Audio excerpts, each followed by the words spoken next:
Go-To Meeting. This episode of the Young Turks is brought to you by Go-To Meeting. Online meetings made easy. I know karate. Religion is apparently not in anymore, at least not the way it used to be, according to the new poll. Results show that in a single generation, the Christian church dropout rate has increased fivefold. That's a huge number. Goes on to show that 80% of people raised in a church will be, quote, disengaged before they're 30. On the other hand, there are some people who take religious devotion so seriously that they punish others for not sharing the same beliefs. That's exactly what seemed to happen in an Indiana courtroom recently. A father is fighting back after losing custody of his children in Indiana. Craig Scarberry has shared 50-50 custody of his 3 kids with his ex-wife for 4 years. But when that time was recently reduced to just 4 hours per week, he started digging out to find out why. And he got a shocker. The judge wrote, the father did not participate in the same religious training as the mother, and noted that the father was agnostic. The ruling also stated, quote, when the father considered himself a Christian, the parties were able to communicate relatively effectively. Craig Scarberry is joining me now from Indianapolis. Craig, first, how sure are you that this was the basis for the decision to reduce time with your kids? Well, Cenk, I don't see any other verifiable explanation. There are a few other things that were listed on the order. However, we were able to refute all those things with our own evidence while we were in court.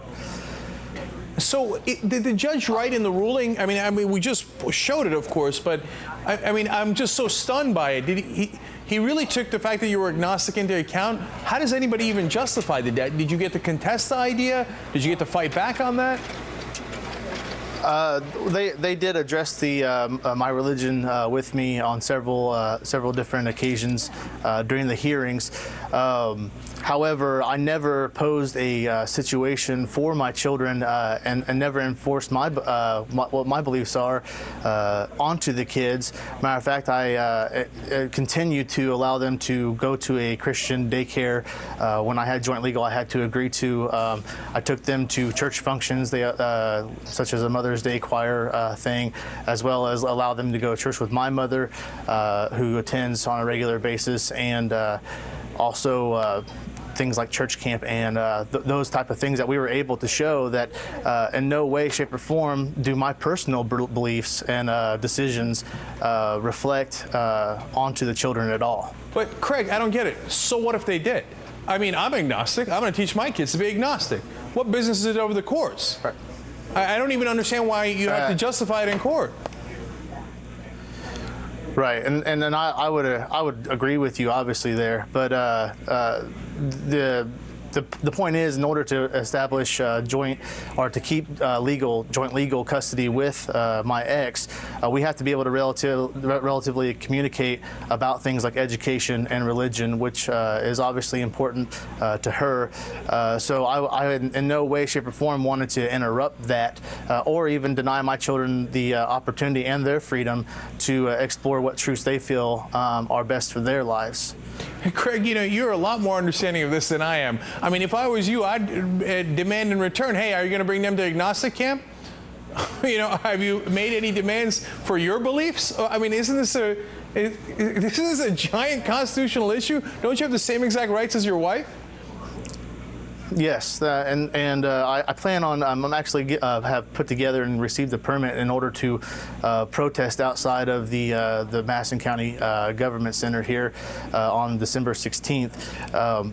In order to stand up for equal rights and religious freedom that we all have here in this court or in this nation.